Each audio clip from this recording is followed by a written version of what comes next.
أعوذ بالله من الشيطان الرجيم. ولا تحسبن الله غافلا عما يعمل الظالمون،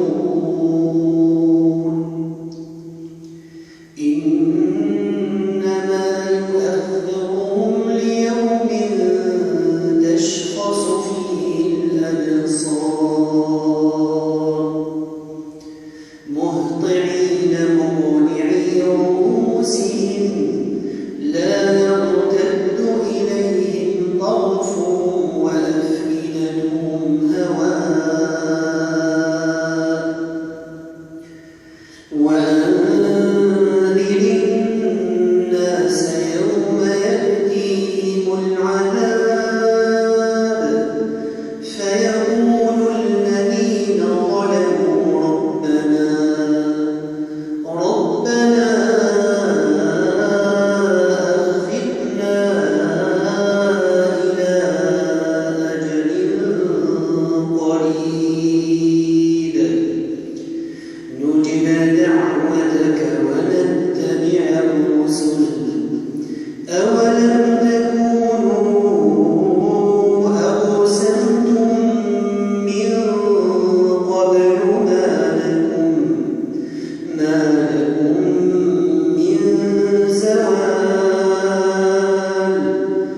وسكنتم في مساكن الذين ظلموا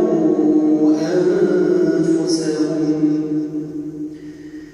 وتبين لكم كيف فعلنا بهم وضربنا لكم الأمثال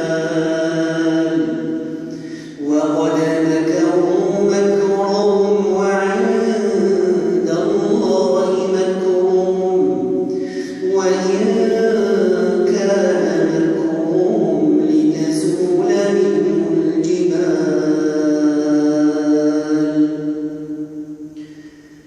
فلا تحسبن الله مخلف وعده رسله إن الله عزيز ذو انتقام. يوم تبدل الأرض غير الأرض والسماوات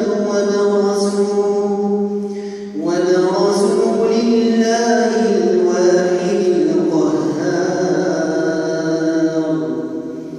وترى المجرمين يومئذ مقرنين في الأصفاد